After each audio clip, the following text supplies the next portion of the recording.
Welcome to my YouTube channel. आज हम लोग पीरियोडिक क्लासिफिकेशन ऑफ एलिमेंट्स के अंदर पढ़ने वाले हैं nature of oxide. Nature of oxide पढ़ेंगे और केमिकल रिएक्टिविटी के बारे में डिस्कस करेंगे। अच्छा, अगर आप लोग से हम पूछे केमिकल रिएक्टिविटी क्या होती है, देखो रिएक्टिविटी का अगर बात की जाए तो जो एटम जितना ज्यादा रिएक्टिव वो कैसे पता चलेगा। जैसे बात करें हम लोग मेटल्स की, ठीक है, तो मेटल की रिएक्टिविटी अलग होती है, नॉन मेटल्स की अलग होती है, ठीक है, और वो ऊपर से नीचे आने पर अलॉन्ग द ग्रुप आने पर वेरिएट भी करते हैं। जैसे अगर हम लोग पर्टिकुलरली मेटल की बात करें तो मेटल की रिएक्टिविटी कैसे पता चलेगी, हम लोग ऐसे मेटल की पहचान कैसे करते हैं, उसके पास फ्री इलेक्ट्रॉन होते हैं और वो इलेक्ट्रॉन को लूज करते हैं, मतलब मेटेलिक कैरेक्टर पता चलता है, ठीक है। मेटल्स कैसे पहचान होती है कि मेटल्स जो इलेक्ट्रॉन को लूज कर देते हैं उसको बोलते हैं हम लोग अच्छा मेटल है।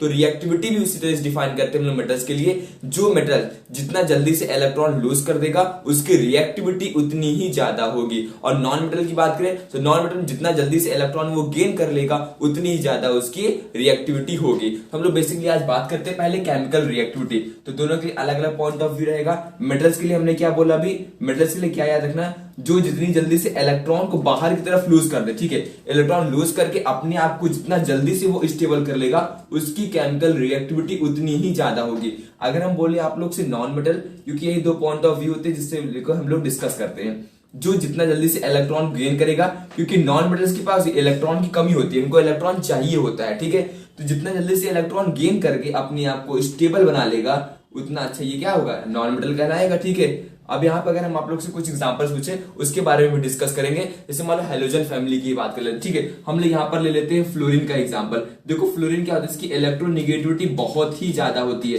इलेक्ट्रोनेगेटिविटी ज्यादा होने के कारण क्या होता है, ये तुरंत इलेक्ट्रॉन को गेन कर लेता है, उसकी रिएक्टिविटी बहुत ज्यादा होती है। मेटल्स का एग्जाम्पल लेते हैं, मान लो हमने यहाँ ले लिया पोटेशियम, ठीक है, तो पोटेशियम भी क्या करेगा, इलेक्ट्रॉन को गेन तो करेगा, काफी तेजी से करेगा, इसलिए रिएक्टिविटी इसकी भी ज्यादा होगी। तो हम लोग बात करने वाले किस तरीके से रिएक्टिविटी अलॉन्ग द ग्रुप आने पर वेरिएट करती है मेटल्स के लिए और नॉन मेटल्स के लिए, ठीक है। तो एक एग्जांपल लेते हैं हम लोग मेटल्स का और नॉन मेटल का।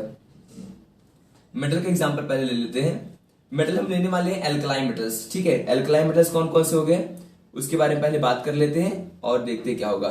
एल्कलाइन मेटल्स हमने क्या बताया था, फर्स्ट ग्रुप वाले जो एलिमेंट्स होते हैं उसको हम बोलते हैं एल्कलाइन मेटल्स, ठीक है। कौन कौन से होते हैं लिख देते हैं इसको,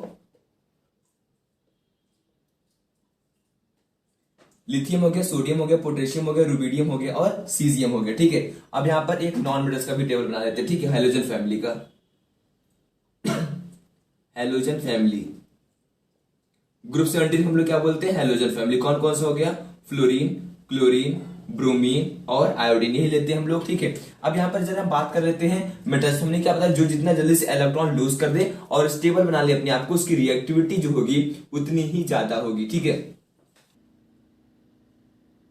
ये हो गया हमारे एल्कलाइन मेटल्स, ठीक है। कौन कौन से, ये हो गया लिथियम, सोडियम, पोटेशियम, रुबिडियम और सीजियम हो गया, ठीक है। अगर हम यहाँ पे एल्कलाइन मेटल्स की ही बात करें, एल्कलाइन मेटल्स इसको बोलते हैं फर्स्ट ग्रुप वाले जो एलिमेंट्स होते हैं उसको बोलते हैं एल्कलाइन मेटल्स, ठीक है।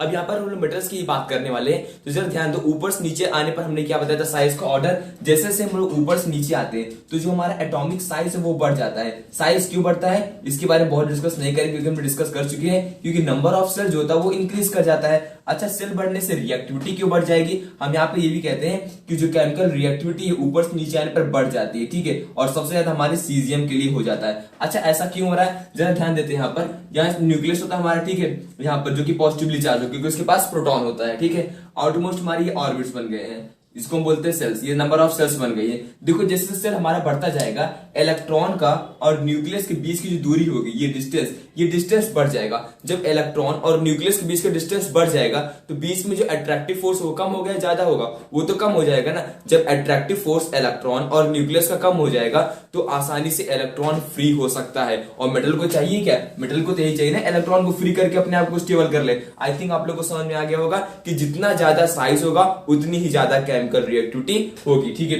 यही रीजन है अगर हम लोग मेटल्स की बात करें तो ऊपर से नीचे आने पर केमिकल रिएक्टिविटी इंक्रीज करती है।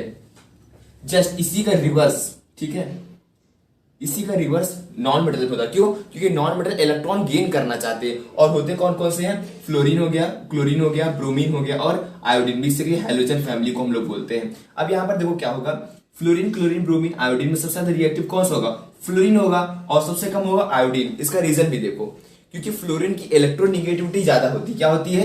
इलेक्ट्रोनिगेटिविटी होती है वो फ्लोरीन की ज्यादा होती है। इलेक्ट्रोनिगेटिविटी क्या होती है? इलेक्ट्रॉन को अट्रैक्ट करने की टेंडेंसी बोलते हैं इलेक्ट्रोनिगेटिविटी।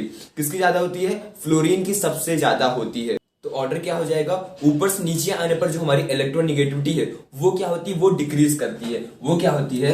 क्योंकि इलेक्ट्रोनिगेटिविटी का साइज के साथ इनवर्स रिलेशन होता है। ठीक है, जैसे ही जैसे साइज बढ़ता जाएगा इलेक्ट्रोनिगेटिविटी हमारी डिक्रीज करती जाएगी। देखो ऊपर से नीचे आने पर हमने क्या बताया? साइज बढ़ती है। साइज क्यों बढ़ गई? क्योंकि नंबर ऑफ सेल बढ़ गए। नंबर ऑफ सेल बढ़ गए तो यहाँ पे इलेक्ट्रोनिगेटिविटी वीक क्यों हो गई? क्योंकि इलेक्ट्रॉन अट्रैक्टिंग टेंडेंसी कम हो जाती है। इलेक्ट्रोनिगेटिविटी होती क्या है? इलेक्ट्रॉन को अट्रैक्ट करने की टेंडेंसी। तो यही रीजन है यहाँ पर अगर ऊपर से नीचे आते हैं तो जो हमारी केमिकल रिएक्टिविटी होती है नॉन मेटल के लिए वो डिक्रीज करती है। आई थिंक आप लोग को समझ में आ गया होगा। मेटल्स और नॉन मेटल में दोनों में अलग अलग केस होता है। मेटल्स में ऊपर से नीचे आने पर केमिकल रिएक्टिविटी बढ़ती है। क्यों बढ़ती है? क्योंकि नंबर जो साइज होता है वो बढ़ता है। क्यों साइज बढ़ता है? क्योंकि नंबर ऑफ सेल बढ़ जाती है। ठीक है, नॉन मेटल में जस्ट इसका उल्टा। नॉन मेटल में इलेक्ट्रोनिगेटिविटी देखी जाती है। इलेक्ट्रोनिगेटिविटी ऊपर से आने पर डिक्रीज करती है और इलेक्ट्रोनिगेटिविटी का ये बहुत इंपॉर्टेंट पॉइंट है, नोट रखना है। इलेक्ट्रोनिगेटिविटी इसको हम ईएन बोल रहे हैं, वो केमिकल रिएक्टिविटी के डायरेक्टली प्रोपोर्शनल होती है। किसके? केमिकल रिएक्टिविटी के। जितना ज्यादा इलेक्ट्रोनिगेटिविटी हो उतनी ज्यादा केमिकल रिएक्टिविटी होगी और ऊपर से नीचे आने पर इलेक्ट्रोनिगेटिविटी डिक्रीज करती है। यही रीजन है केमिकल रिएक्टिविटी नॉन मेटल का डिक्रीज करता है। आगे हम लोग स्टार्ट करने वाले हैं nature of oxide. Nature of oxide कहने का मतलब है कि वो ऑक्साइड कैसा होगा, एसिडिक होगा या फिर बेसिक होगा, उसके बारे में बेसिकली डिस्कस करने वाले हैं। ठीक है, तो देखो एसिडिक और बेसिक ऑक्साइड है बहुत सिंपल सा फॉर्मूला है, सिंपल बहुत छोटा सा टॉपिक है, इसको हम तुरंत ही कंप्लीट कर लेंगे। क्यों? क्योंकि बस हमको याद रखना है मेटल कौन से ऑक्साइड फॉर्म करते हैं और नॉन मेटल। और याद करो, जरा ध्यान दे बात, अगर हम यहाँ पे बात करें ग्रुप्स की, तो अगर हम ग्रुप्स की बात करें, इस ग्रुप में मान लो हमारे पास मेटल है। ठीक है, तो मेटल है तो मेटल जो ऑक्साइड फॉर्म करता है वही तो रहेगा, चेंज तो होने वाला नहीं है। इसलिए अलोंग द ग्रुप जो ऑक्साइड वही रहेगा। ग्रुप के चेंज होने से ऑक्साइड बदलता है, लेकिन अलोंग द ग्रुप अगर ऊपर से नीचे हम लोग आते हैं एक ही ग्रुप के अंदर तो ऑक्साइड में कोई भी चेंज नहीं आता है। तो नेचर ऑफ ऑक्साइड सेम रहता है। बस आप लोग को एक पॉइंट यही याद रखना है कि मेटल कौन से ऑक्साइड फॉर्म करते हैं और नॉन मेटल कौन से ऑक्साइड फॉर्म करते हैं। ठीक है, तो यहाँ हम लिखते हैं नॉन मेटल और हो गया ये ऊपर वाला मेटल। ठीक है, तो मेटल याद रखना है, बहुत ध्यान से याद रखना है इस चीज को। मेटल जो होता है वो बेसिक ऑक्साइड फॉर्म करता है। कैसा फॉर्म करता है? बेसिक ऑक्साइड का फॉर्मेशन करता है। और जो नॉन मेटल होता है वो एसिडिक ऑक्साइड का फॉर्मेशन करता है। बस ये अगर पॉइंट याद हो गया तो फिर केमिकल रिएक्टिव में कुछ नहीं रखा हुआ है। ठीक है, तो बाकी इधर क्या होते हैं, हम लोग फर्स्ट ग्रुप के एलिमेंट की बात करेंगे, सारे मेटल ही तो होते हैं। सेकंड में मेटल होते हैं, 13th में मेटल होते हैं। ठीक है, इस तरीके से हम लोग क्या कर सकते हैं, मेटल बता सकते हैं। जहां पे मेटल होगा वहां पे बोल देना सिंपल एसिडिक है, बेसिक ऑक्साइड। तो अलोंग द ग्रुप अगर हम लोग बात करें तो देयर इज नो वेरिएशन। ठीक है, बस सिंपल याद रखना है, नो वेरिएशन। ऑक्साइड का कोई भी वेरिएशन नहीं होता है। मेटल है तो सिंपल बता देना वो बेसिक ऑक्साइड है और नॉन मेटल है तो वो एसिडिक ऑक्साइड है। आज हम लोगों ने केमिकल रिएक्टिविटी डिस्कस किया और नेचर ऑफ द ऑक्साइड के बारे में अच्छे से पढ़ लिया। ठीक है,